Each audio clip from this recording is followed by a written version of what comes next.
and gentlemen, and welcome to the second episode of our weekly podcast, Just Politics, Our World View, where we discuss politics in Barbados, the region, and the rest of the world. Remember that you can find us here live every Sunday from 5 to 7, so please spread the word, let your friends know that they can join us every Sunday.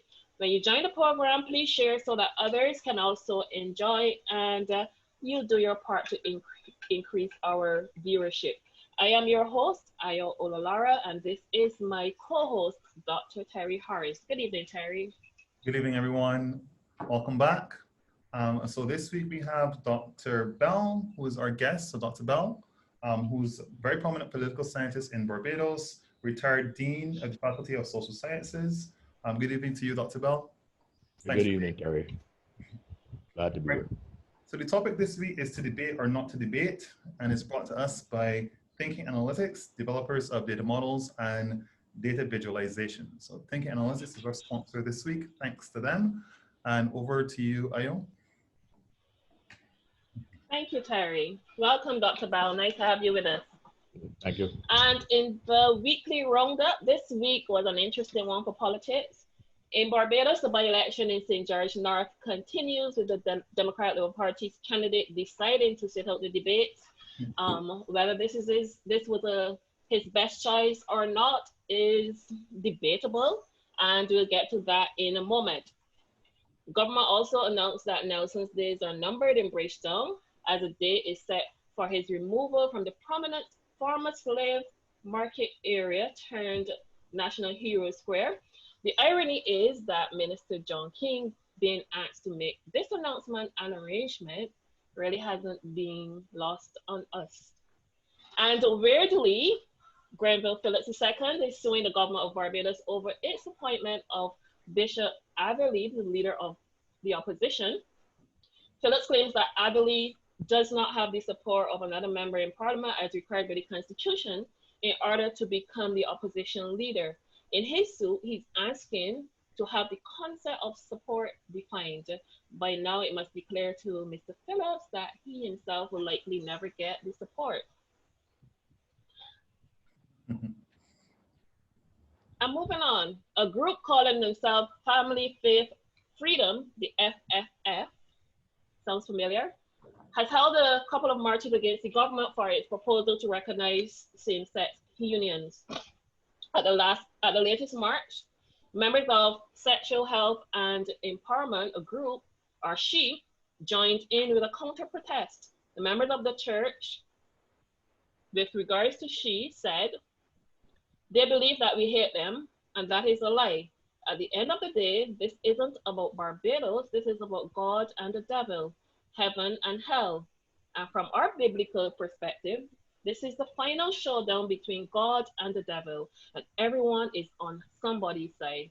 We are either slaves of Christ or unwitting slaves of the devil.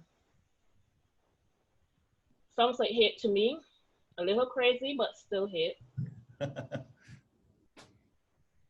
for an even crazier story, in the USA, the final presidential debate took place on Friday, with the main compliment being that it was a bit more presidential than expected. How low have we fallen? Very low. President Trump, during the debate, stated that he prepares his taxes like a cell phone plan. Maybe he takes a $750 from a change jar on a kitchen counter and simply forwards it to the IRS. I don't know. But what is $750 to a billionaire, right? Exactly. Go pay your taxes, sir. Viewers, please note that you have the opportunity to ask questions or to contribute to the program with your comments. Simply type them into the comment section below. WhatsApp us at 833-9886 or email us at jpourworldview@gmail.com. And now we're on to the main program. I hope you like that little section that we put in this week. We hope to do it better next time. All right, so moving on to our topic this afternoon is to debate or not to debate. The DLP candidate for St. George North declared that he will not be participating in the debates being hosted by Barjam, stating that he prefers instead to spend time in the constituency. Of course, many argue that he's simply afraid to debate since he's not a strong public speaker. And I think that whilst this may be a concern to him and his handlers, that um, there may be a little bit more to the market than on the pestle. He's not an actual politician after all, as far as I'm concerned. And yeah, I know that everyone who enters politics isn't a politician, but hear me out a bit. Um, some of the questions that I would ask is what civil society group has he headed or been a member of? What non-national, non-governmental organization, really? Um, Politicians aren't only found in government, they're found among the people, everyday people that, and they're debating public and social policy and doing things to help to mitigate the fallout that the disenfranchised faces. I said last week that I think Floyd was a good candidate for the Democratic Liberal Party, and I still think that he is a better candidate than I expected. And I make no apologies when I say that from my perspective, he's not a better candidate than Tony. And this is definitely not me campaigning for the Barbados Labour Party, but given that she is a seasoned politician and she's well versed in negotiation and public speaking and policy development, as any leader, any labor leader should be, she's also quite dynamic. And like Floyd, she has a connection with the community of St. George North, him as a homeboy cricketer, and her through the church and so forth. The extent to each candidate's connection to the constituency, though I can't speak on with any authority, since I am neither from the constituency, nor do I know either candidate personally. So I'm only going by the candidate's pronouncements on the platforms and other mediums. However, I would argue, though, that whilst a connection to the community is definitely important, more than ever, as voters, we want or should want our representatives to have experience in community politics, whether through non-governmental organizations or civil security society, as I said earlier, charity undertakings and so forth. And therefore, I think that Tony is the better candidate from that perspective. However, Floyd's experience as a cricketer and a band leader cannot really be discounted and maybe of some value to him in terms of gaining some support and votes. The value of that, though, should he become the community's political leader, raises a question mark for me. Cricketers and band leaders and persons involved in the arts are important to the maintenance of our culture. But when they come to politics, it's a different form of public life. And they must do so with a firm grasp and understanding of the issues. Floyd's challenge in a debate could be speaking, I don't know. But more so, he would have to prove that he is knowledgeable and he is passionate about the issues and the policies that affect the working class on a day-to-day basis. And I've seen passion take over people with less public speaking skills and experience. So am I disappointed? Definitely. Prime Minister Mitt Motley hinted at day 2 of the Barbados Labour Party's national conference when she expressed that should he win the by-election, he could become the opposition leader in the House of Parliament. And obviously, I would want to hear what the potential leader of the opposition in Parliament will have to say on the issues that affect the country on a whole.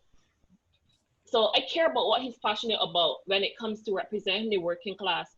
And of course, I am sure that we will all agree that when it comes to the voters in St. George North and that it comes down to the voters in St. George North and who they would think would best represent their interests on the floor of Parliament and in negotiations with other ministers and the public and private entities and so forth.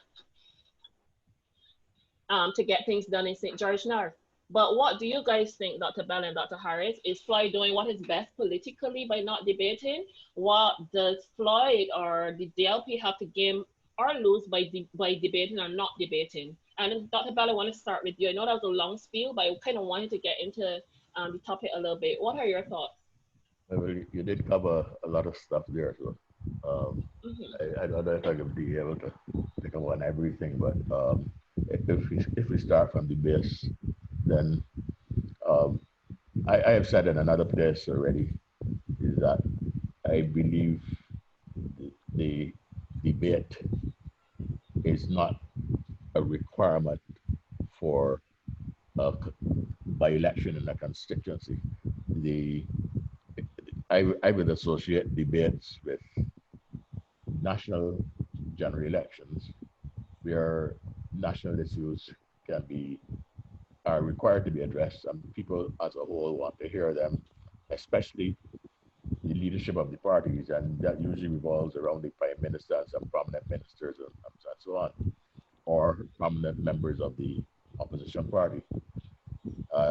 This is not what is going to be happening in any debate coming out of a by-election.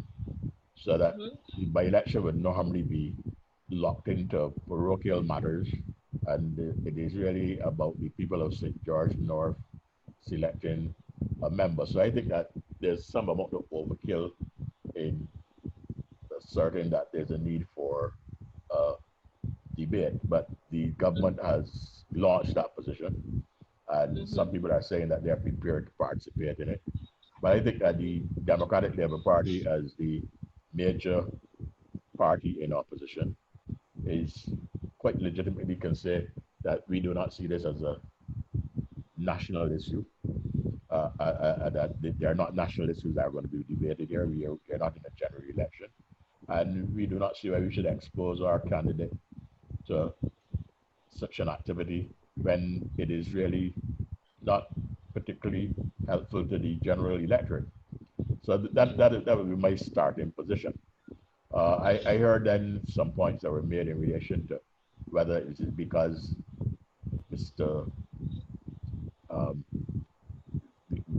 The candidate for St. George, Mr. Rifa, would be is really a politician. I don't.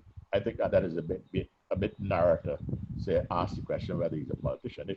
I mean, what makes you a politician other than engaging and entering politics? Now, I don't know if entering parliament is what makes you a politician, but that would be kind of ranking politicians in various ways. I think that he has now shown himself to be a politician by saying that he is going to engage in a by-election. If he wants to withdraw from politics, he can retire quite quickly and quite easily. And say that he's no longer going to be involved in politics. But the moment that he says that he's a candidate running in a by-election, he's a politician. And but the other thing is that politicians do not have one characteristic. They will have a variety of characteristics. Some of them have a combination of many, and that is what makes them more effective politicians. So it is quite possible that you're a good orator, you're a good communicator, and you're a good representative, you're a good community leader, and so on, all in one.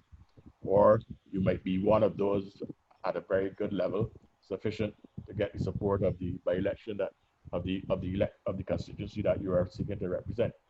So I think to judge Mr. Rifa, you will have to go through those categories and not let any one of them disqualify him in terms of being a potentially effective person in politics. You said that he is community-based, and he is certainly somebody that is known. He's not an unknown face, and so on. So I think on that basis, he is sufficient, as with many other people who have entered into politics, sufficient to enter into politics, sufficient to be a candidate. The other person, the other candidate, is Tony Moore. She is, as I said in another place as well, she is simply following in the tradition of many political people in the Caribbean and trade union leaders in particular. We even have a concept in the literature of Caribbean politics of the party union coalitions and political unionism. The political unionism is not unique to the Caribbean alone, and especially in relation to the political cultural linkage that we have with Great Britain. As I said elsewhere, the political unionism is outstandingly demonstrated in the United Kingdom by the Transport and General Workers Union, which was deeply integrated with the British Labour Party. And until Margaret Thatcher weakened it significantly, it was one of the most powerful forces in British politics. But in the Caribbean, whether you go to Jamaica or go to Guyana or go to even in Trinidad, which has not had the unity other than with with Butler as strong as in some of the other territories, the oil field workers trade union is normally associated with the People's National Movement, but it is not a classic case of the integration that you will find in a place like Jamaica, with the Jamaica Labour Party, for instance, and the Basmati Industrial Trade Union, or in Guyana, when it started with Chetty Jagan and the Guyana Agricultural Workers Union, the GAWU. These are classic party union coalitions, or even in Jamaica again with the PNP and first the TUC and then PNP and then the NW, the National Workers Union, which was headed for a long time by the son of Norma Marley, Michael Marley, who eventually became the Prime Minister of Jamaica. Party union coalition, we could go through a lot of the other islands, Antigua, Dominica, many others, and you will see this characteristic. And it is usually the leader of the union or the leadership of the union and the leadership of the party linked to one another. We had this in Barbados, in the founding of the Barbados Workers Union, with Grant Adams and Hugh Springer, linked to the founding and the establishment of the Barbados Workers Union. Grant Adams from the People's Progressive, the Progressive League at first, carried both functions, both political party functions and trade union functions. But then they explicitly came out as the Barbados Labour Party and the Barbados Workers Union. And Grant Adams and Hugh Springer headed the union. Grant Adams headed the party and the union. And then it was British pressure that really made Barbados be more explicit in its distinction between union and party, and many of the other countries, because Grant Adams decided to accept the British suggestion, or probably more than that, that it's best that ministers of government or should not be linked with the union. And at that point, by that time, Joe Springer had gone to the University of West Indies. But in the case of Frank Walcott, then he would have told Frank Walcott then, well, I can't make you a minister, I have you as General Secretary of Barbados Workers Union. And that caused some tension in the relationship, which some people say is the root of the split between the Walcott and the Barbados Labour Party. But the point is that Adams was trying to say, I will distinguish party leadership, or let's say government leadership, from the union, as suggested by the colonial power. The colonial power feared political unionism, and that essentially is what they wanted to diminish, so that they did not want that alliance between union and party, because they felt that it would give too much strength to the government. So that when we see Toni Moore going back into that relationship, she's really doing something that it was historically very present throughout the Caribbean. Yeah. Yes, and where that would be somewhat undermined is if she became a minister of government. And I suspect that she became a minister of government, she had to resign from the position of General Secretary of Barbados Workers Union. Anyhow, so the entire political maneuver of Ms. Motley, the Prime Minister, would then be undermined too. She'd be undermining herself, because what she's trying to do is to get the union to be linked with the Barbados Labour Party again. So if you go the next step, what you would do is you would again diminish that linkage. So I think that what she's supposed to do is she's supposed to represent Labour. She will represent the biggest trade union at the highest level of Parliament, by being a member of Parliament, even if she's a backbencher, and can speak on behalf of Labour and so on. So that is where you would see that. Of course, she's a good candidate because of the fact that she's already a top trade unionist, so she would have political skills. Now, you said so many things in your opening remarks that That's okay. I could go on and on, on various other matters, but I will hold there for the time being. Okay. If you wanted, if I've overlooked something specifically, then you could tell me, well, this is something that you wanted me to look at on the basis of that particular category. Yeah, that's okay. We have quite some time left still. So I feel like we will get to as many issues as possible. And the number of questions that I know that Terry wants to answer, so I'm gonna let him ask some questions since he'll be talking most of the afternoon. Terry, you want to go ahead? Yeah, thanks, Ayo. So Dr. Bell, so you said there in your, well, in response to Ayo's first question, that, you know, the Democratic Party can quite rightly dismiss the notion of a debate, of having debates. So why do you think the Barbados Party is pushing the idea of debates, given that these debates are going to be held at this constituency level as opposed to the national debates? What do you think, what's in it for the Barbados Party in pushing the idea that we should be having these debates and trying to perpetuate the notion that the Democratic Party might be running from the debates? Bear in mind that only today, the PDP also pulled out from the debates as well. So as president, we only have Barbados Party and Solutions Barbados that are looking likely to participate if you're going to have these debates in the debates. I think that the Prime Minister wanted to do something that would be a mark in the minds of the electorate that COVID-19 had shifted the Barbados Party's way forward. And there are a number of things that she has done to try to mark that particular development, so that the proroguing of Parliament, because some people said that it wasn't necessary to prorogue Parliament either, but she prorogued Parliament. She reshuffled the cabinet. The reshuffling, I don't think, was so overwhelmingly qualitatively critical that you had to do a reshuffle like that. You come back to the retiring of Mr. Clark, and so on. She did a number of things, and then they called it the by-election. Was that necessary?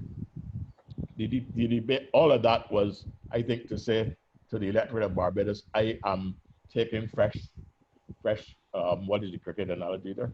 Guard. Taking fresh guard. I'm taking fresh guard, and therefore we can do a few things. The throne speech will be another part of it as well, but that will come naturally after the reassembling of the Parliament, after the proroguing. So I think all that was very deliberate on the part of Ms. Motley, and the debate fits into that as well. So that is a part of her national strategy, her attempt to bring some revitalizing to her program, some recharging and redirection in the program, and so on. And therefore, it all fits together. But it doesn't necessarily fit together for other people.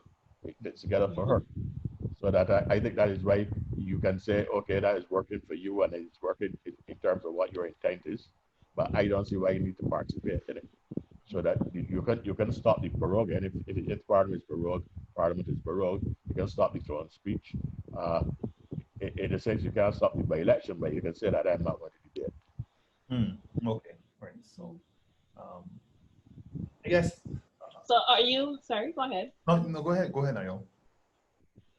Dr. Bell, so do you think that the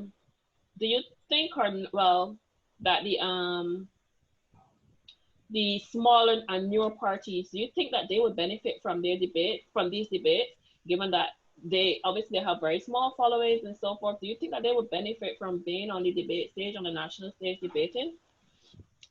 They would benefit because Anyway, that we only have one of them that's going to be participating in the debates as it stands. Yeah.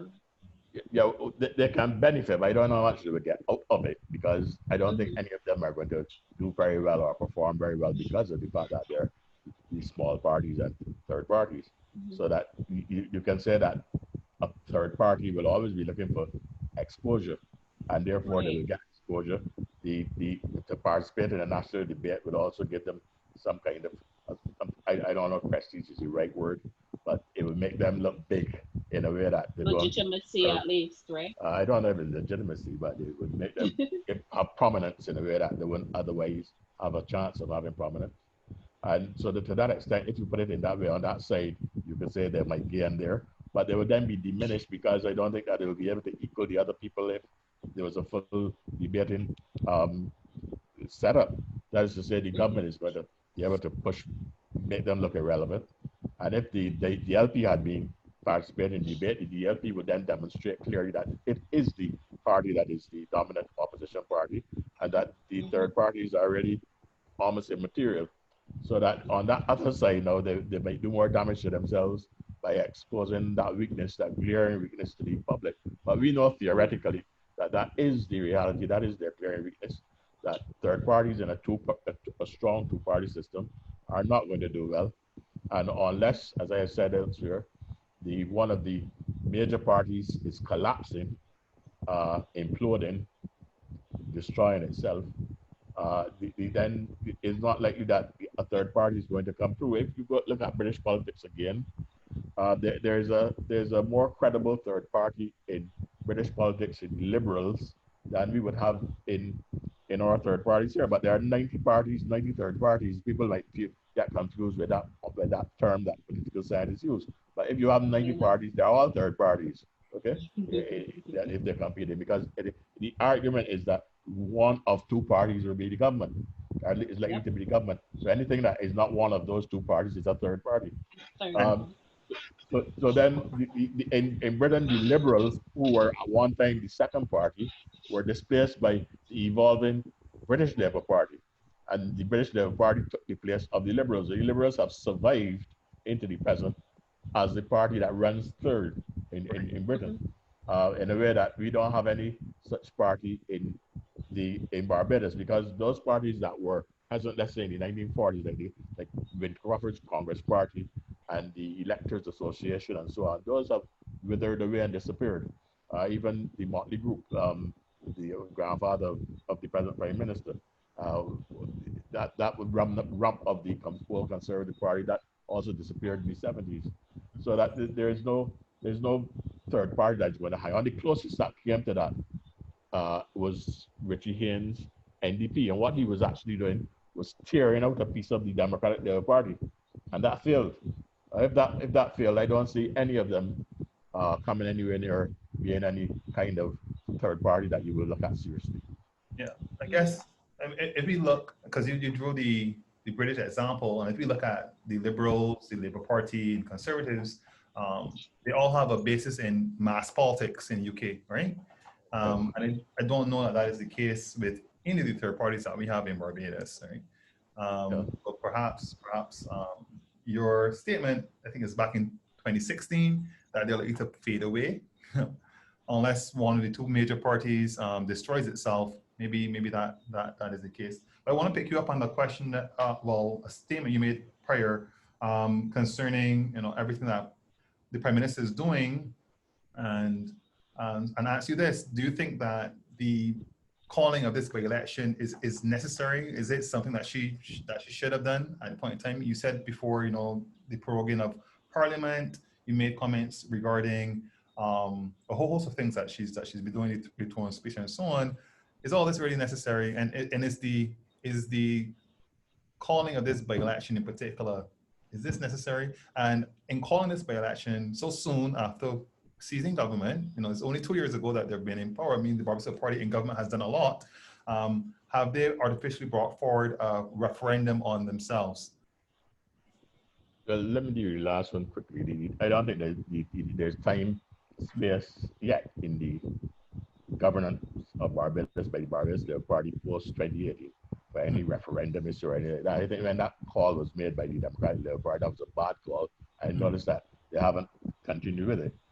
They made the call, it went nowhere, and it could go nowhere really. If anything, it would backfire on the Democratic Labour Party, especially if they go and lose the St. George North seat very badly. Their call for a referendum would be horribly answered. I don't think there was any compelling reason for retiring Glenn Clark at this time. I think that again, in whatever is in the mind of the political leader of the Barbados Labour Party, the Prime Minister, she felt that it would be useful to have a by-election at this time, and that Glenn Clark would be a person that would accommodate it.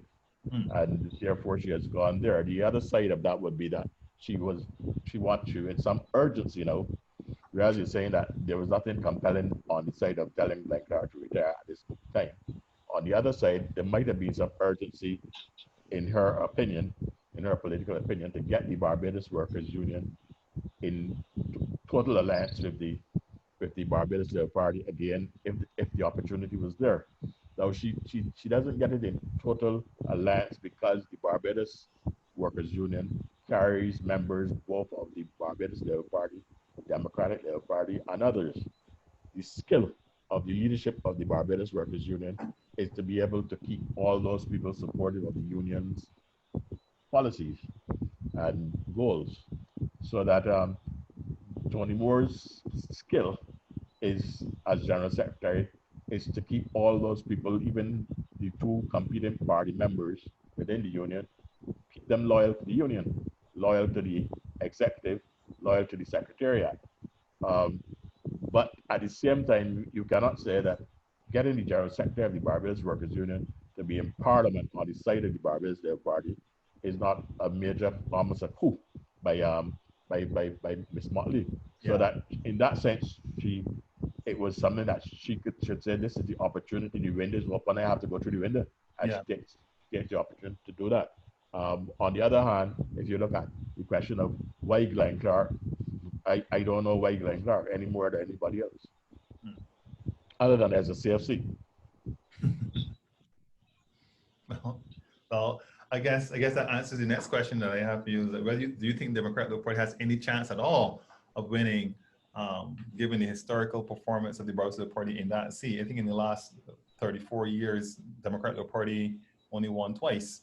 So Yes, I think the Democratic Labour Party should be saying that this is our chance to show that, as some people might have been saying, that we are not dead. It is also a signal by Verla de Pisa that she has started a kind of reform within the Democratic Labour Party when she picks somebody like Mr. Reefer. He is a fresh face, he's a new face. This is what people were telling her that she should do. And she has survived as political leader after a challenge, and she's leading them into a by-election. So for her, it is a positive to the extent that she does not go into any with any, let's say, Wonderland area in which she starts to think that the Democratic Labour Party can win it. But the Democratic Labour Party should be aiming at doing as well as it can. And I'm not even sure that that is going to be facilitated by the massive majority that was in place in St. George North. So and after 2 years, I think that they were looking for a sound beating, but they can try to improve their position considerably by performing as well as they can. And I think that is what the Democratic Labour Party should be aiming for and telling its supporters and telling Barbados. okay. And if you go beyond that, you're going to be putting yourself in a kind of sticky ground. So on that point, I have some, I guess, some information I guess I should share at this point. Concerning the past performance, the averages for the Democratic Labour Party, Barbados Labour Party, we could take a look at that and then maybe have an idea about what might be considered to be success from a Democratic Labour Party perspective, given that, given what you said and our expectation that they will still lose. If they got 13% last time, what would be a reasonable percentage share of the vote to get this time? Where the Democratic Labour Party could, write home and say, hey guys, we performed commendably given what was expected. So I'll just share some information first, and then we'll talk about it. Let me know if you can see this, Dr. Belle.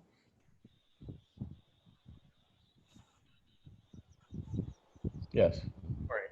So we have here the historical performance of Barbados Labour Party, Democratic Labour Party, with respect to performance in St. George North. The historical average before 2018, if we take 2018 as an anomaly, the Barbados Labour Party tends to get, say, on average, in the last 34 years, 58% of the vote, while Democratic Labour Party 38%, the remainder percentage going to the third parties. If we include 2018, though, Barbados Labour Party gets around 61% of the vote, while Democratic Labour Party tends to get 35% of the vote. Like I said, in the last 34 years, the Democratic Labour Party has essentially won this constituency exactly twice, high performing in 1986 with 60% of the vote. So given that last time around, they only got 13% of the vote, what do you think? And we don't expect them to really win, at least I don't, and I don't think you do as well.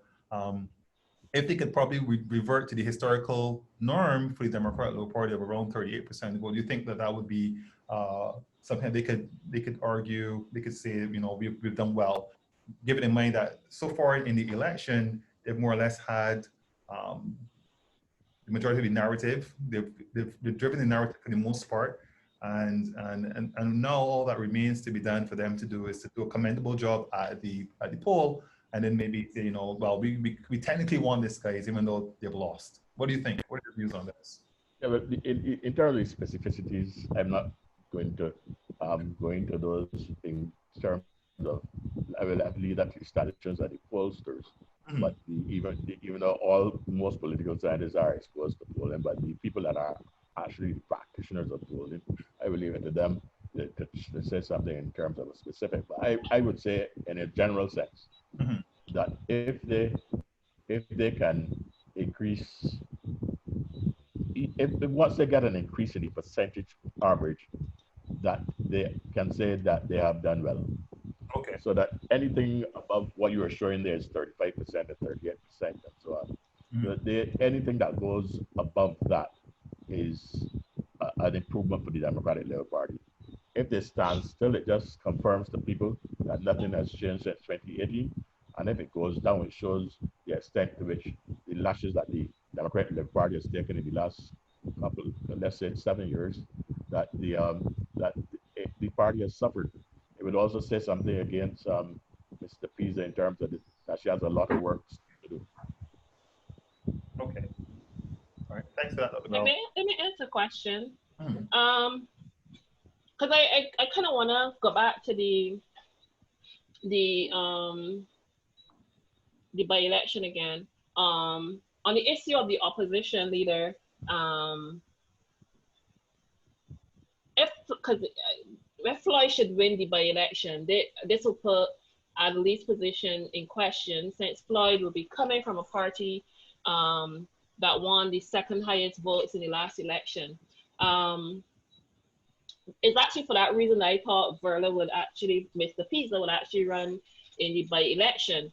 But should Floyd win and become the opposition leader, does that threaten her already seemingly tenuous position as party leader? Especially as I don't think that the party's already settled as yet in terms of who is in what position for the next general election. What are your thoughts? And once you're doing that, can you explain the way that the opposition leader is selected for our viewers, especially in these unprecedented political times? Because a lot of our viewers, they're new to politics and stuff, and we want to explain some things to them as we go along. So I want you to explain how the opposition leader is chosen and so forth in Barbados, and why this would be a question at this time also. Yeah, well, let's deal with the first thing. If he wins, leader of the opposition, there's no challenge to Mr. Pisa because it's not a national election. It is a peculiar situation. He is not a seasoned member of the Democratic Party in terms of leadership. He could easily come on competing at an annual let me be sorry. leadership. Yeah, let me be clear. Right, go on. Yeah. Yeah, so I don't think that there's any challenge to Mr. Pisa or any potential leader of the Democratic Labour Party who is seasoned from Mr. From Mr. Reefer. Mr. Reefer is a new person and a very inexperienced politician, and that is what he would remain even if he goes into Parliament. And then to come to your second question, the way that the Westminster parliamentary system works, it is a person goes to the Governor General or the Queen or the King, the monarch, in our case the Governor General, and persuades the Governor General that they are, or let's put it the other way, the Governor General is persuaded that they are the person best able to command the support of either a governing group or an opposition group. So that in my interpretation, and I don't know if some other constitutionalist person will come up and interpret it differently, but I thought that's the basic way in which even the Prime Minister is chosen. You can have 5 people running the government house and say they want to be Prime Minister. The Governor General says, well, I think so-and-so is best able to command the majority in the House, and that person I'm appointed as Prime Minister. And they go back. The folly of that could be that if the person goes back to Parliament and they cannot command that majority, they'll be outvoted by no vote of no confidence obviously the first time that they're going to Parliament. The problem though would be that they now have the power to call the election because the Prime Minister wants to give it that executive power to call the elections. So if the people rebel against the person, they can say, okay, we'll be going to elections. And some people might back down on that basis. With the opposition leader, the person best able to command those forces opposing the government would be the basis on which the Governor General will make the selection. So she can make that selection on the basis of one person. I don't think Mr. Phillips's challenge should stand up because you don't know who might decide to cross the floor. Now, if somebody crosses the floor or whatever else, then the person can go to the Governor General and say, I can command the majority of the forces opposing, and the opposition leader that is there would be thrown down. So that is how it would work. It is something of what you call a constitutional fiction, which philosopher Bentham went into a whole lot. Now, there are fictions in constitutions to grease the constitution in terms of nuances, and so that it doesn't get tied up too much in very mechanical interpretations. So that very often you can see a constitution transcend a crisis because of the fact that there are fictions within it. We have another fiction that is in terms of independent senators and things like that, but I'm not going to go into that right now. But I would actually want you to. You can, but they're not. We know that they're not independent senators in that way. Oh, there you go. Because the Governor General is the person that she's not in that case influenced by the Prime Minister or the leader of the opposition. But the people that she selects are not independent of various pressure groups, even of political parties and so on. So that's a fiction. But it allows you not to have a crisis and sometimes to smooth out the situation, such as in the last election where the biggest political party in opposition did not have anybody in the Senate and in Parliament at that time. And therefore it could have been useful for her. I'll say that she did that. I don't know what was in her mind, that she could put some people in there who were opposition members to say, I will help you, the Prime Minister, balance the discussion in Senate and in Parliament by extension. So but that's a fiction, okay? But it greases the Constitution. You have it in the United States as well. Yeah. And it allows a Constitution to be, in fact, interpreted as sophisticated, to be able to survive crises, to transcend nuances and so on. Okay, so in a way, there's nothing wrong with that. But what we shouldn't do is turn it into somebody literally, it's like in the Bible, and turn that into a literal transition, say that the Constitution did not say so and so. The Constitution does not want to say so and so. It needs space to be able to ease around problems. Yes. What do you going back to the introduction? What are your thoughts on Grenville Lover? What is his name? Phillips. Yeah. What are your thoughts? Sorry, Mr. Phillips. Sorry, Dr. Phillips. What are your thoughts on him? Basically suing the government on the basis that, did you see that bit of news? Yeah. What are your thoughts on that? I think that I don't want to say anything that will be, that is too harsh in relation to Phillips, but he has not shown political skill or political sophistication. It's a very almost schoolboyish approach to politics, and he likes to be to have the light shining on himself, and effectively that is all that's about. It is going nowhere. I suspect it would just be thrown down, and it's his imagination and his they use the term vainglory positions that will carry him into things like that. But I don't think there's anything serious about what he's doing. Okay, continue. You can go on, Terry. I was going to ask you at this point, do we have any questions in the chat from viewers or? I'm not seeing any. We have quite a number of viewers. but they're quiet today. Everyone's at Raleigh. All right. No, we have viewers, but we're not seeing any questions today. Good. That's okay. All right. So Dr. Bell, all right. So what do you think would be indicative of what would be, how could success be defined from a Barbasol Party standpoint? So how would the Barbasol Party, what would the Barbasol Party view as success coming out of this big election? Assuming that they are convinced that they're going to win, what would be success for them? Preventing the Democratic Labour Party from showing any serious advances, if they can stop what you were statistically demonstrating earlier, the Democratic Labour Party from advancing that percentage share, then they would have certainly demonstrated that the Democratic Labour Party is not making the impact that they would have wanted to make. And that is a victory for the Barbados Labour Party. I think that in the more general sense, if the Barbados Labour Party, in relation to the whole program that I outlined earlier, where I think the Prime Minister was trying to leave a mark in the minds of the electorate by proroguing Parliament, by throwing speech, by the various things.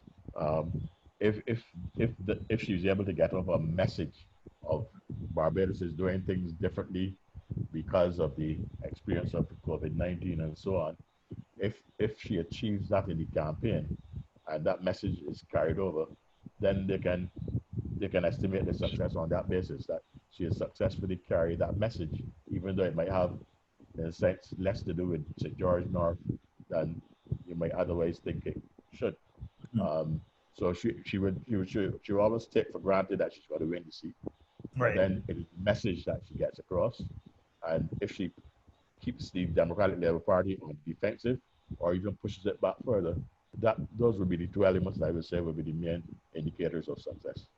What about the general optics of this campaign in terms of, we have had Anthony Wood speaking on a platform for the Democratic Labour Party. We've had some unfortunate comments emanating from the platform of the Barbados Labour Party. What about the general optics and the idea that perhaps the Democratic Labour Party can probably claim to have won in a sense, given that they've driven the narrative of the campaign for the most part, and the optics, some of the optics aren't really looking good. What about that argument? And converse, or put against that though, what about the counter argument that the Barbados Labour Party now has the opportunity to tell the Barbadian people everything that they've achieved in the last 2 years. We've just had 2 short years of Barbados Labour Party rule, and Barbados seems to have been transformed. So what about those 2 arguments going? That last one is what the message would be in terms of success, that we have done so and so and so and so. We were going well, we have corrected a lot of the ailments that we inherited, and then COVID hit us. And because COVID hit us, we are readjusting, and we want you to be on board in relation to that. So that point that I made earlier stands in relation to that last issue. I think that the optics issue, the question of a person as prominent as, or who was as prominent as Mr. Wood in the Barbados Labour Party as a minister, member of parliament, and so on, going and speaking on the Democratic Labour Party, that's pretty dramatic. But at the same time, I don't think it's sufficient to really do much damage to the Barbados Labour Party, because up to now, with all the effort of Mr. Wood, we still cannot see why the drastic action that he has taken, why it is justified. He still has not been persuasive enough in his presentations on that issue. So that the question is in the air still, why are you acting in such a strong way? He says it's to do with corruption, but that's a very general statement, and it applies to so many regimes. And what is so significant about the corruption? And if it is so significant, then let us hear the details of it. Or we just perceive corruption as opposed to anything real, because by now there should be the evidence, right? Yes, and therefore that would give him credibility in terms of any action that he's taking. But right now, he just got done as if he's like a person that's just peeved and Right. about some quarrel that he had with a particular member of parliament or a minister Right.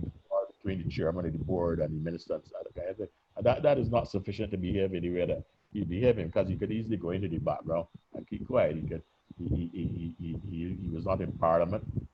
He's not getting removed from the cabinet. He's a private citizen. So why not just accept that and say, well, if I cannot work with the minister, I cannot work with the minister, I go home. That is that. Or you control all your toys out of the pram. So, and I probably know about this. All right, so one more question. Well, I was actually, sorry, I was really expecting, sorry, I was actually a little disappointed when he went on the platform and basically said very little, and that made him, that kind of removed all doubt that it was really just a silly little spat with somebody. Yeah. Okay, so you address one at optic point. Something else. Well, I think you addressed most of them. You addressed them. I do have another question concerning this this election. Well, one question that actually came in from a friend of mine over WhatsApp.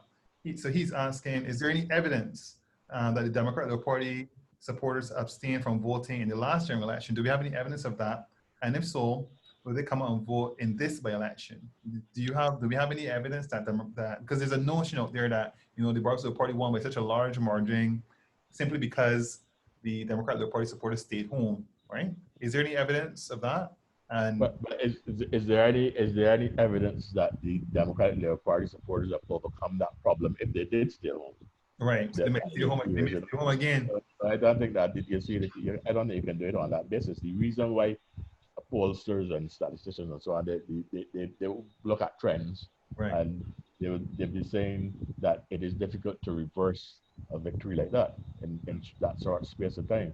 So the very thing that made the Democratic Labour Party persons stay home, if that is the case, they may stay home. They will just stay home again too, or they will not be persuaded to vote for the Democratic Labour Party or against the Barbados Labour Party. Ayo, do you have anything? Yeah, I have a comment here, a question really. I was looking for my glasses just now, but I'm gonna try to read it. If the current only party slated for political debate, and this is for you, Dr. Belle, partly, slated for political debate drops out, how should it be taken by the wider population, if at all, given that Dr. Belle doesn't see it as necessary, meaning doesn't see the elections as necessary? No, that's pushing two things together, though. Right. I am saying that there were a number of reasons for and against why a by-election would be taking place, or should take place now or not take place. So that is a separate position. The question of the debate within the by-election is another issue. It is the debate within the by-election that I'm firm on, that there was no real need for that. In terms of the by-election itself, you could find arguments that would say, yeah, why not? As I said, really, if you want to get the Barbados Workers Union over to your side quickly, and this was a window of opportunity, well, this was the convenient way of doing it in the view of Miss Motley. But on the basis of the debate, the debate is a question of why do the overkill in a situation where it's a safe seat and it is a by-election, so the issues are parochial, and it is not a general election, so you don't need any national debate. So that is a different point, and I would distinguish the two. I'm not mixing the two of those together at all. Kennison was here last show, and he actually had the same view that that the Prime Minister was playing with the politics a little bit. That was the term that he used with regard to that.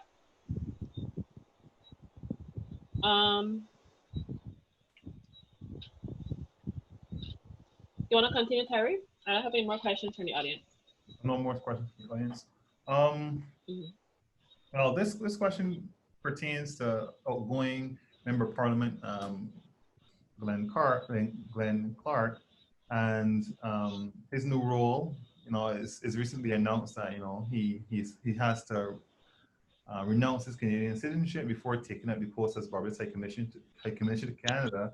But Section 44 of the Barbados Constitution says that no person shall be qualified to be elected as a member of the House of Assembly who is, by virtue of his own act, under any acknowledgement of allegiance, obedience, or adherence to a foreign power or state. Should Glenn Clark have ever been a member of Parliament for St. George North? These are embarrassing issues. Some of them I've seen it come from other territories in the Caribbean where they wanted to embarrass one party or the other. It's unfortunate that this should be arising in Barbados. This is where people think that you should clean the slate on various people that are going forward in politics and for Parliament, and clarify those kinds of issues. Because if that had been clarified in the first instance, then this second problem would not have arisen. Right. And I think that's embarrassment as well. How can you say you want to appoint somebody and then you have this stumbling block in the way?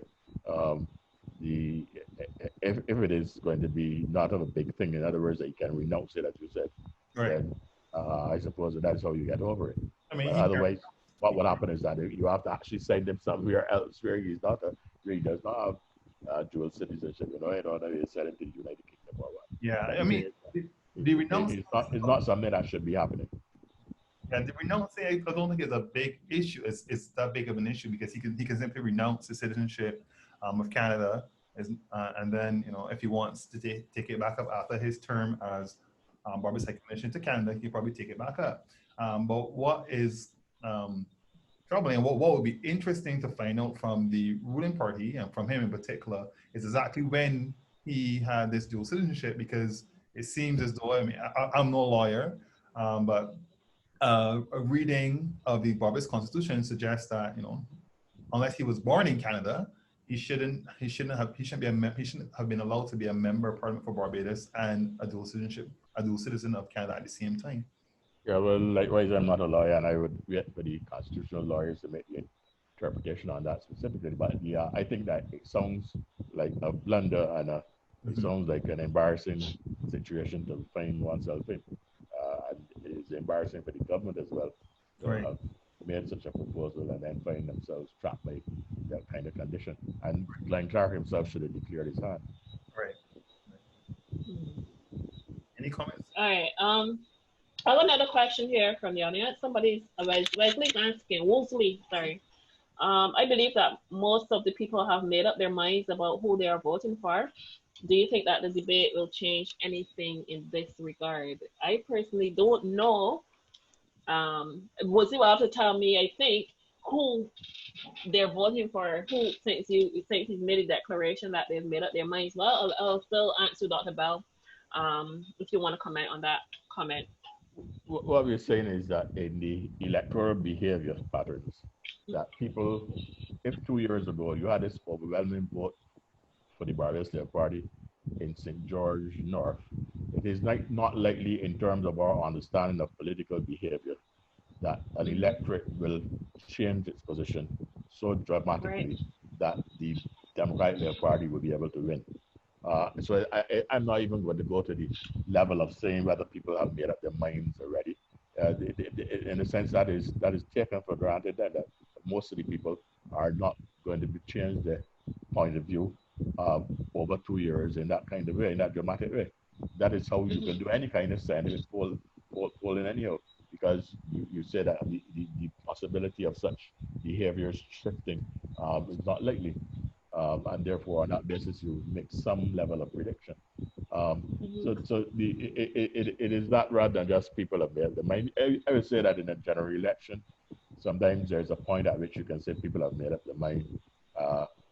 Like I believe in the last general election, that people had made up their mind that they had to get rid of a government because they were so dissatisfied with it, and therefore nothing was going to change that. I don't think a debate, especially a national debate in a parochial situation, is going to change anything really in St. George North. So I do not think that the debate would have any impact. I think why I like the idea of debate because it brings something new to our political landscape. We're not accustomed to having debates, and I believe we've only had debates one at a time, I think in 2003 or something like that. But I mean, the commentators generally agree that the United States debates don't change the outcome of the presidential election. But I think personally that it's good to have. I think maybe because we like to see political scientists, we like to see politics happening on the ground. We like to see that kind of engagement from politicians basically and so forth. And I think in Barbados it would start to raise the level of the candidates that we start to attract. People wouldn't be able to hide in the background so much so forth, but they have to come forward and and say what it is that they're about. Do they understand the issues? Do they understand what working class people are struggling with? The struggles, things like that. I think rather than just being able to go on the platform and basically say, I'll do this and I'll do that or whatever have you. So I like the idea of debate. I would agree that they're probably not necessary in a local election, and probably and best suited for general election. And I certainly hope that they do come during the general elections.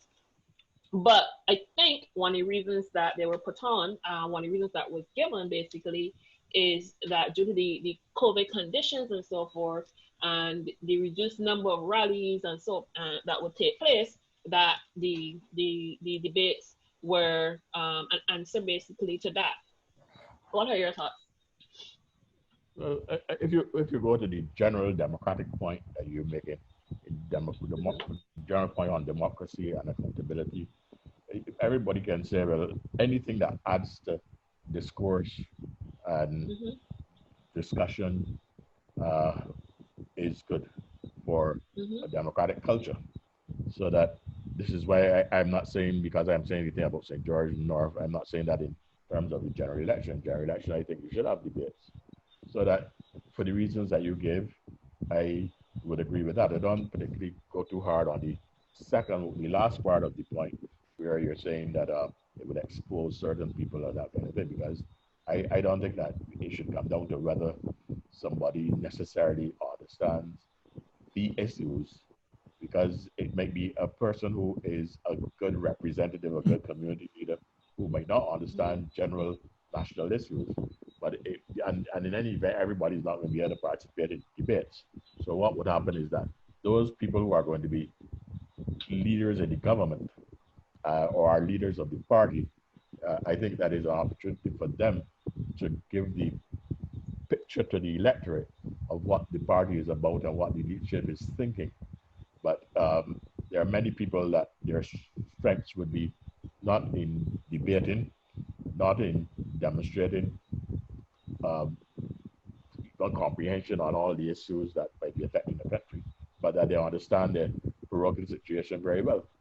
And I think the electorate would then make a determination there, say we want this person not because they're any big national leader, but because they are somebody that we want to represent us.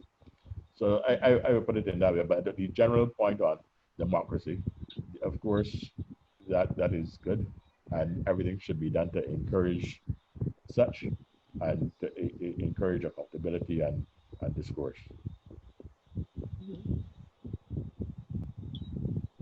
Very quick, I have a couple concerning the questions that I would have put to you before with regards to Glenn Clark. So I have a comment here. Which suggests, so Article 8 of the Vienna Conventions, which I guess governs the appointment of high commissioners, suggests that a high commissioner can in fact have a dual citizen, can in fact be a dual citizen. So there is that counter argument coming from one of the listeners. And also there's another argument, there's another point being made that we have had MPs in the past who have had dual citizenship. So we've had very prominent former Prime Minister Thompson, a dual citizen of the UK and Barbados. So we have had that counter argument as well. So any comments on those two points? I would say the counter argument. I would just because I said that let the constitutionalists and so on interpret challenge that people are putting. Okay, because Glenn Clark was a member of parliament. So the question is, if he was a member of parliament, why was he allowed to be a member of parliament if this thing is something that you can challenge the status then, you know? Let the people who know these things authoritatively, let them, I want to say let him what pronounce on them. Okay. All right. One more question from him. So are you satisfied with today's politics that today's politics attracts strong candidates? Are you satisfied that in this day and age are we able to attract strong candidates to the political arena? We are still getting strong candidates.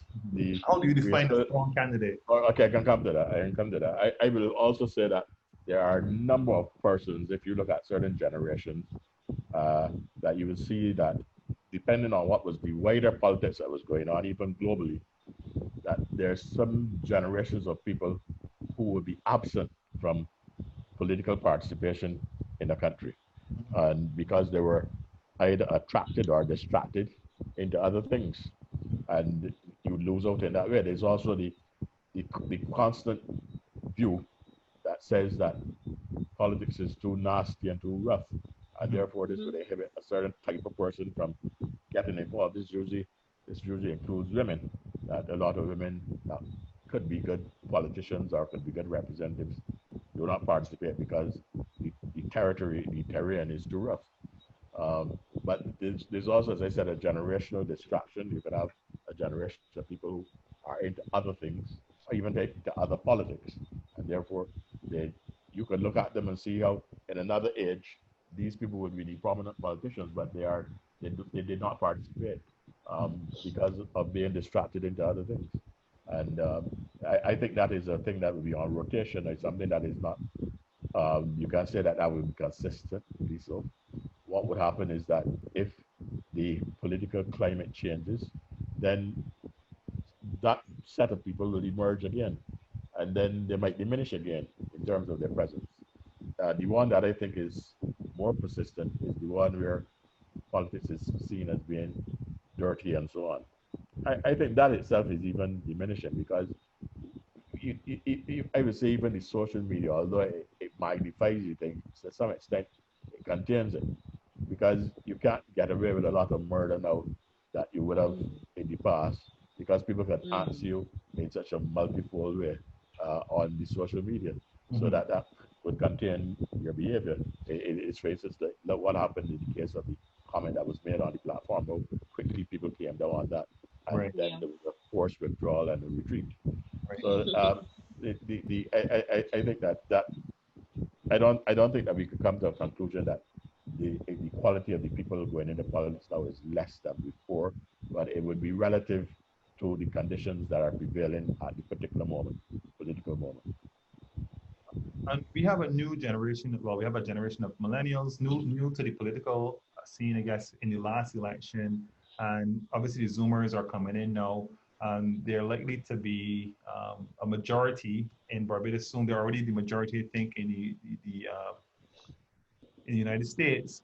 Are we likely to see a demographic shift in the next general election? Not that we have the combination of the millennials and Zoomer generations really taking hold. And what implications does that have now for politics in Barbados?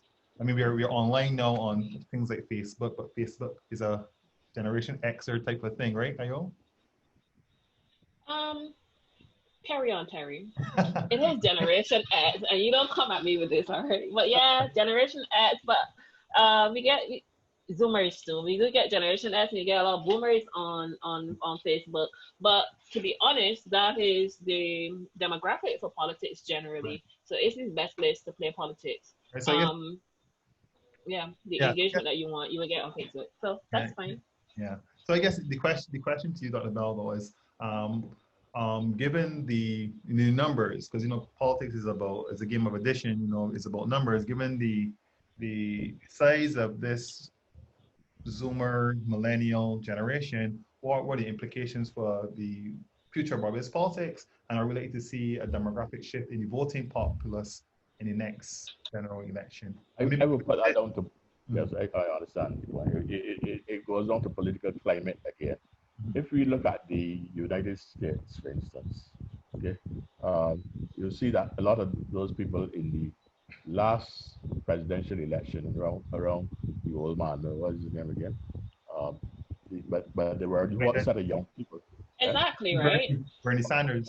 Jay Sanders, Bernie Sanders, yeah. there was a whole set of young people who identified with him because he was from the 70s and the 60s, and a lot of those issues were reoccurring. So it's really the climate, and that was motivating those people to come out. And as soon as he dropped out or was shown that he will not be going forward, those people withdrew. So it is a question then of whether people like that can say we will not tie ourselves to one flag or one person, but we see the importance of participating on the basis of the experience that that person has carried us into. And therefore, on that basis, we think we should participate in politics. That is more what is going on now with the Black Lives Matter thing in the United States, because that is persisting and leading people to say, let's vote or let's participate. They're not saying we will withdraw this time. And that is where you will see that a new generation, because of the demographics, becoming more present. And you could also get different leadership being thrown up. If you have a party too that was, let's say, disemboweled as much as the Democratic Labour Party was, you could then say that if that generation is so motivated, the political climate is right, that a number of young people should be able to move into spaces that were probably occupied by people that were inhibiting that kind of relevance of the organization to the times. So that I would say that the Democratic Labour Party should be a good example of, if it is renewed properly under its leader, that should be an opportunity for a new generation, or the terms that you young people use, the boomers and the zoomers and all of that, to come into taking over the party and becoming a fresh set of leaders. But it depends really again on the political climate. I think the political climate is right for that to happen with the Democratic Labour Party, but the leadership of the Democratic Labour Party then has to be able to accommodate it. The Barbados Labour Party is already partly there, and Ms. Motley's attempt to renew the party as an ongoing thing is her way of dealing with that. So that I think that both of them, in terms of the next general elections, are looking at the youth very carefully.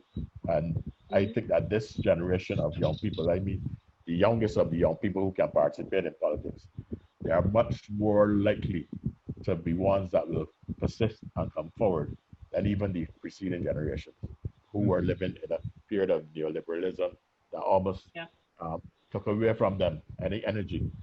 They didn't really know what to do, or whatever they wanted to do, they couldn't do. So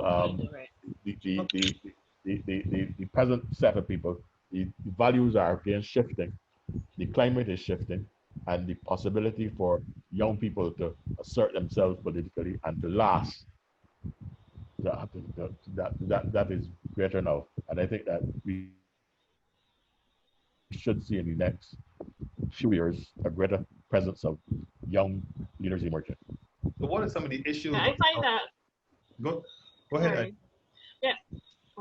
Yeah, I find that the younger generation, they tend to be issue specific when it comes to politics. So I find that with this is why the following for Bernie and AOC was so strong, because they were dealing with the issues that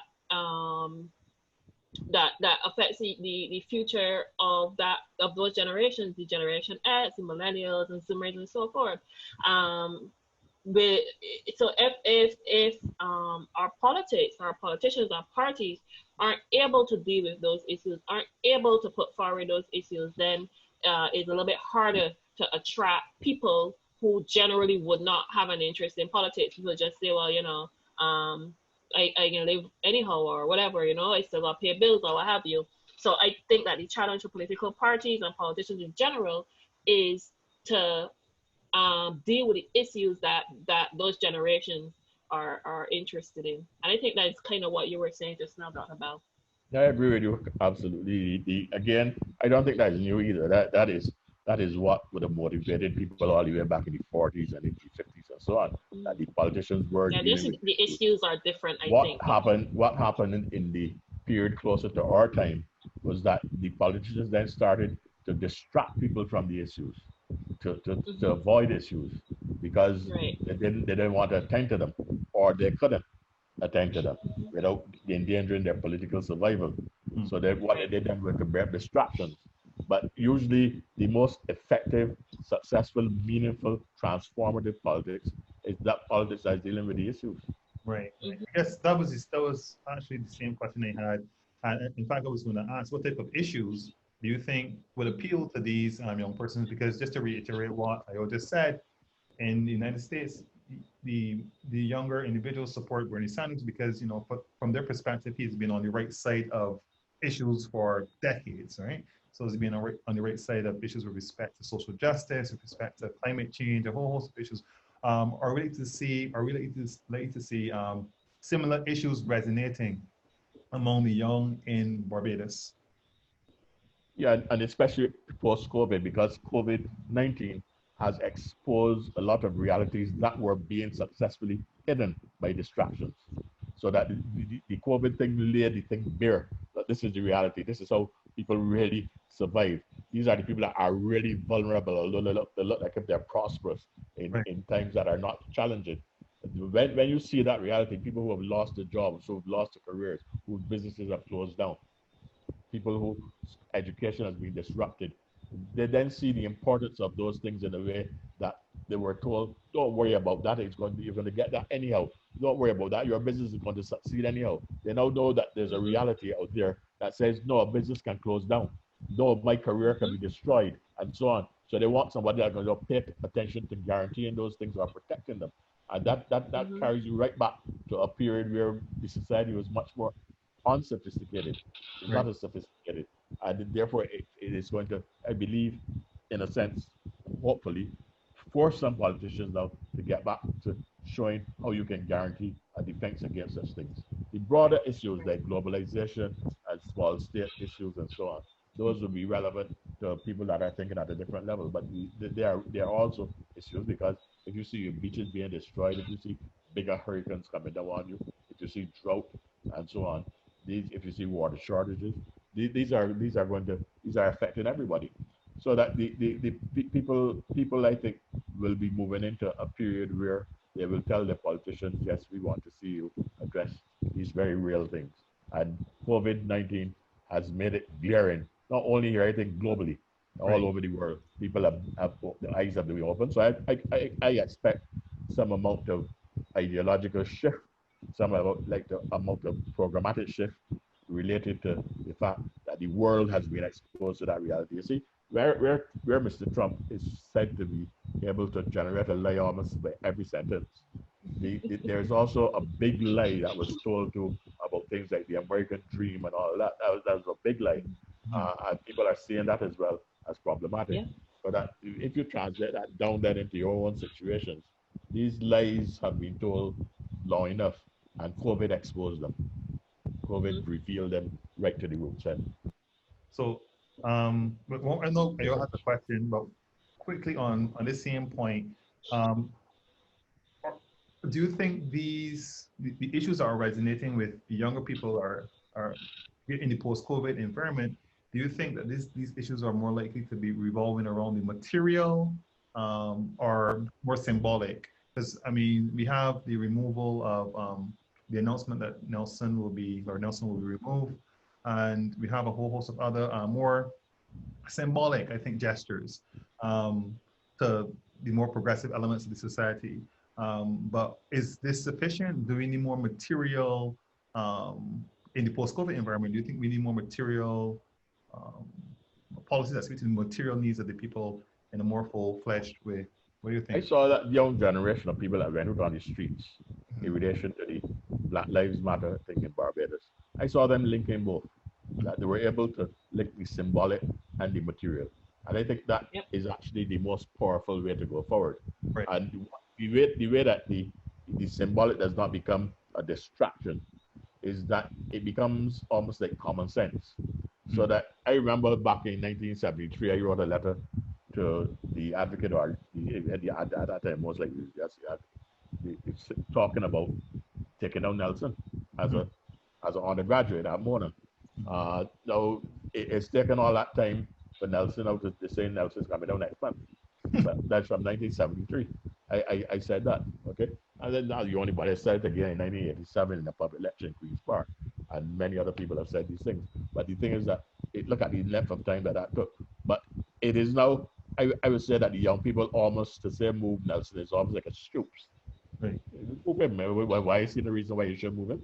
It's not any big thing anymore. You don't have to go into any elaborate argument. I think some of our people from my generation are still going into elaborate arguments that really go over the head of people and are unnecessary. People just say, well, what the hell are you doing up there? Just take him and move him into the museum. I mean, that's an easy thing to do. Let's put him on a track and carry him to the museum. It's common sense. Yes, it's just common sense now. Okay, where before it was a big ideological battle, like you had to prove that Nelson was a criminal and all kind of sometimes wasn't very successful, but he was just a British soldier. That's all he was, doing the things that the British wanted him to do. But what you want to say is that why should he be in the middle of our most prominent square? Would we be able to put Sir Garfield Sobers in the center of London? No. Now the British people would not facilitate that. So why should you put Nelson in the center of Barbados? So that is the argument. You don't have to go into whether he was a criminal or not. You're quite right. That position is for the British. That position is the most prominent position in the land. So you really can't make a strong argument as to why a British soldier should be there and not one of our own. Yeah. You have a question? Yeah, I have a question here I have two questions. I'll read one first because it's quite a bit.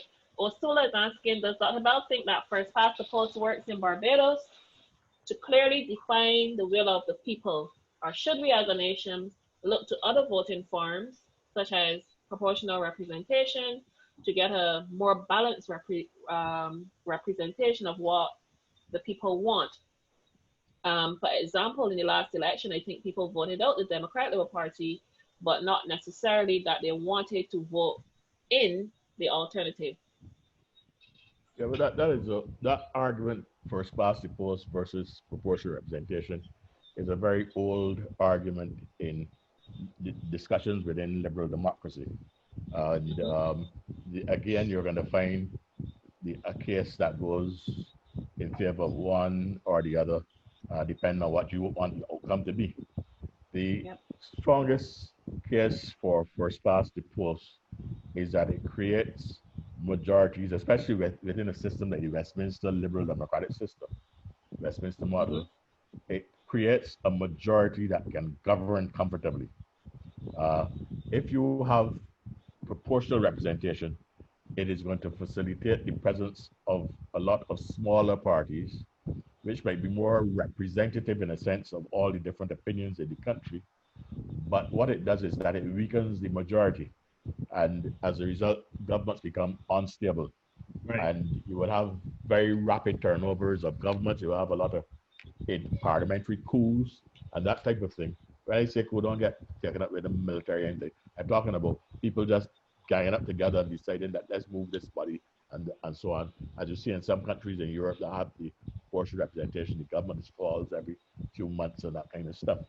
And you can't get the set of policies delivered. Even in our first past the post system, with our 5-year limitations, it is difficult to get long-term policy instituted. So that it would be even more difficult to do so under a proportional representational system. So that is the main divide between the choices between the two. The other thing is that you see you can have representativeness in a majority that is filled with alliances. A mass democratic party within a liberal democratic system that is first past the post will carry within itself broad alliances, so that the opinion that the proportional representation system will carry more representative views can be answered by saying that a mass democratic party will be an alliance of many views as well, and therefore that is the counter, so that you can say that you can get the representativeness even within a strong majority outcome. In the proportional representation system, you can get a lot of representatives with a weak outcome in terms of executive government. And that is the problem. So that you have to decide which do you prefer. And we are already accustomed to having the majoritarian principles predominate. within our Westminster model under the first past the post system, and it has given us, in a sense, fairly stable governments. Look at even when we had a two-seat majority or whatever in the last really last regime, that it survived for the 5 years. This would most likely have collapsed in a proportional representation system because somebody would have broken away more easily. Yeah. There are other elements in there as well, the power of the prime minister and so on, or the fact that the power of the prime minister being diminished, that allow that to survive. But the thing is that that is the feature of the first past the post system that is strongest in its defense, that it gives stability. If you go into other systems, like for comparative purposes, which we always use in political science, like the United States, for instance, if you go back to the origins of the United States, one of the reasons that some made a phenomenon like what happened in the last presidential election can happen, where Mrs. Clinton, she actually got the popular vote, but Trump got the positive result because of the electoral college. Um, if you go back to the people who designed the American Constitution, they feared in a way what the British did not fear. The British had other ways of taking care of it. That is to say, the majority situation. The ideologues who wrote in the Federalist Papers informing the Constitution of the United States, they said that they feared the tyranny of the majority, and they were in favor of a government that not only was democratic but facilitated liberty. And liberty, if you go back to the philosophers of like John Locke, whose philosophy very well informed the American Constitution, it is freedom from domination by any other. So that part of the democratic system in the area of liberty is to do with the protection of individuals, not only even minorities, but they first of all are against the tyranny of the majority. They're against also the tyranny of the minority, because that's what they overthrew when they overthrew the British king. But they're also for the protection of the individual in order to give it that concept of liberal democracy. That is to say, liberty. That liberty is also the Statue of Liberty. It's a big iconic symbol of the United States. That is to do with the liberty of individuals, not the majority, not the majoritarian principle. Now, in the We British know system, that's why they're so individualistic, but yeah. yeah, but in the British system now, the British system, in the 19th century, they increasingly conceded that the parliament would be given to the majority, but they had structures in their government that inhibited the majority from becoming a tyranny. That is to say, the civil service and so on would inhibit the capacity of a minister to run too far, and so on. So the class nature of the British society, which the Americans didn't have, could control how much concessions were made within the majoritarian dominated parliament. And remember that again, the upper chamber of the parliament was not majoritarian at all. That was in part hereditary or appointed as the House of Lords. So that there are various ways in which the people have designed these things to contain situations that are best for them. The British have done it by first past the post and the majoritarian principle in the parliamentary system, and the Americans have done it with an emphasis on liberty. Now that just as a kind of what they call it, just segue into something else. That is why it is difficult in relation to referenda. When you talk about referenda on certain issues, even in a democracy, if you forget that a liberal democracy also defends liberty, that a referenda cannot represent the individual at the level of the expression of liberty, because the majority might be against some individual right that people consider is giving somebody freedom from domination by another. So if you go and have a majority representation against that person who is being dominated, or in their opinion they feel they're dominated, then you in fact will be infringing liberal democracy. Infringing, yeah.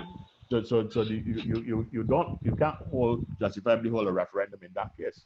What you have to do is have a society that's sophisticated enough to say we are also for liberty, and we do not want the suppression of an individual's rights to live a normal life. Right. So no form of the electoral system in Barbados then. Now what? No reform for Barbados's electoral system. No, I'm not saying that at all. I'm not saying that. I know you're going a bit too far now. I'm not saying that. I'm saying that I was giving you a comparative analysis, yes, in relation to what we have here. I'll be saying that then. A question. I have another question here, Dr. Belle. I don't know. Do you have further questions on these points? I do. You wanna? Okay. Do you want to answer, Chris? No. This stems back to COVID and the Prime Minister's performance. But go ahead and answer your question if it follows up on this, and I'll Oh, that's a great question. I kind of want to hear it, but I just answer these too quickly. But I don't think they'll take that much of an answer. Okay. So one person is asking, should younger Barbadians across socioeconomic and geographical realms be encouraged to enter politics? And the other person is asking, would a win for the Democratic Labour Party in St. George North in any way be an indicator, even in the slightest, of a shift away from the ruling party, or just maybe would be an isolated incident? So those are two questions I just answered. If we deal with the latter one first, if the Democratic Labour Party were able to win in St. George, it would be a fantastic message that there's a national crisis in Barbados and that something is tremendously going on. That is why it won't happen, but that is what it would mean. The first part again was in relation to. He was asking. Should younger Barbadians across society? Yeah, I don't see that is not so right now. But again, I said that the reason why you might get a generation of people not participating is because of the political climate. Now, if we have a political climate that is going to encourage people to say they have a good reason to enter politics, it will be affecting people across classes. I think that once we get over this thing about that a good politician can only be somebody from the upper classes or somebody from the lower classes or somebody from the middle class or whatever. Once you get over that, you see that there are different criteria which would apply to different people in terms of what would make them a good representative, and that the representatives can also be at the level of community, or representatives could be community and national, or national rather than community. Once you go through all those distinctions, then you will see that could draw in a whole wide variety of people. And I would expect it to go so if the political climate is right. But if there's a political climate that is dissuading people from entering the politics, then you will find, as we said before, a lot of women won't go into politics because they'll be afraid of what would happen to them. I let it slide a lot the first time when you say that politics is too tough for women. But I actually think that women... I wasn't saying that. I was saying that that's a reason that women give for not going into politics. I know. Okay. Because I've been following some studies on women in politics, and women actually make much better politicians than men do. Let me just put that out there. I ain't gonna go into that one, but I'm not gonna say that at all. I don't have sufficient evidence to come to that conclusion. I would say that many more women should be involved in politics, and many of them actually create a false hurdle in relation to saying that it's too rough and too tough. But we have evidence that there are women that go into politics and succeed, so that means that it wasn't too rough and too tough for them. Let's talk about a woman that may or may not be succeeding in your view. So, last question I have for you, Dr. Belle, is on Prime Minister Mia Mottley's performance. Is she proving to be the right leader for this COVID shock?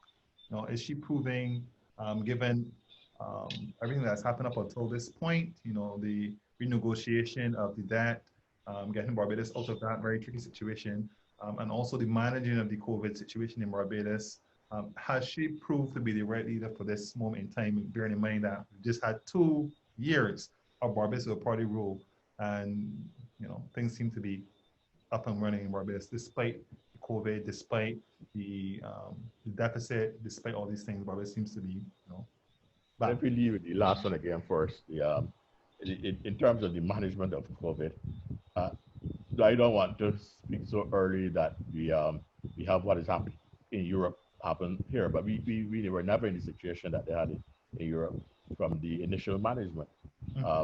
The management of the COVID situation in Barbados has been extremely effective, because I think that what they were aiming at was to prevent community spread. Yes. And we have not had community spread. That is why some people are tempted then to go to the other extreme and say that Barbados does not have COVID, and that we don't have to put up any restrictions, and or people internally don't have to practice the particular protocols that they are told to practice, because all the people that wherever COVID comes in Barbados is from outside, is imported, so Right. that we are really COVID free. So the only way you can have a situation like that is by some fantastic management of the pandemic, which I think the government ultimately will have to take responsibility for. The Right. government has been extremely successful. The teams working around them, all the medical staff, all the medical workers, the frontline workers, the whole of Barbados ultimately has played a very positive role in inhibiting this disease. I hope that we are not going to see any failures now. What I'm saying, that we are close enough now to the possibility of vaccines coming out. I know that it's still months ahead, but it looks like if we would have come to that critical point where we could save ourselves. So I think that what has been done up to this time by the government and its supporting teams is excellent, and we should congratulate ourselves. We don't like doing that very often, but we should congratulate ourselves on that. Likewise, I would say that if you go back to before 2018 and look at the condition that Barbados had reached, and then look at what happened in those 2 years leading up to COVID, that the Barbados government, the extreme imaginative interventionist policies that had to be engaged in. If you look at it in that way, then again we have had outstanding political leadership, and we should not be too timid to say those things, because we feel that if you say that, somebody's going to say, okay, well, that's because he's a B or something like that, and it's all it is that's the truth. And sometimes people are inhibited from saying the truth, because when you say the truth, you're accused of being biased. Right. But sometimes the truth is one-sided. The truth is saying that something is good and that is not bad. And therefore, when you say it, you're saying that the person has done well. And I will say that in that period between 2018 and up to the period of the COVID, we have done well in relation to where we were coming from. So that again, on that level, there was good leadership, good management by the present government under Ms. Motley. Now, we have said that therefore is positive, and this need for congratulation of our Barbadians of themselves for making that kind of selection in 2018, and that there is good cooperation in the post-COVID period, which brought success to us. I think that Barbados has done very well over the past few years. And I agree with you. Thank you. I agree with you as well. So kudos to the government and Prime Minister Motley for a job well done up until this point. Anything else, Mayo? I think that's about it. Somebody saying excellent governance on both sides. I'm not sure in relation to what. Maybe she's referring to both the political sides. I'm not sure. But probably she's referring to pre-COVID and post-COVID. Yeah, probably. Yeah, that's it. That would be both sides of the COVID coin. All right, so I think that's a good point at which to we're approaching 7 o'clock. Do you want to end a little bit earlier? Yeah. Yeah, I do, because we're gonna go up to St. George. Everything's happening in St. George politically these days, so I'm hoping to get. We may as well just carry on smartly and join in. So on that note, then I just want to first thank the audience for coming in and really helping to make this second episode a success. Thank you for your questions. Thank you for your comments, and thank those of you who liked our page tonight, those who shared the conversation, and we definitely hope that you will come back with us again next weekend. I think Terry is traveling next weekend, but if he does travel, we will have a guest host, and that person will be announced coming on sometime later during the week. But he may not, but I'm just letting you know just in case he does travel. Dr. Belle, thank you so much for coming to the program. It's always great to be in your audience, as you know.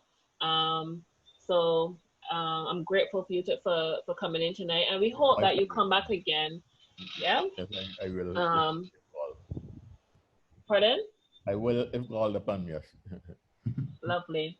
And Terry, my co-host, thank you for being here. Thank you for your hard work and helping me to produce this show. Thanks, once more. And I'll leave the final word up to you. Goodbye. Thank you, audience. Bye. Up to you, Terry.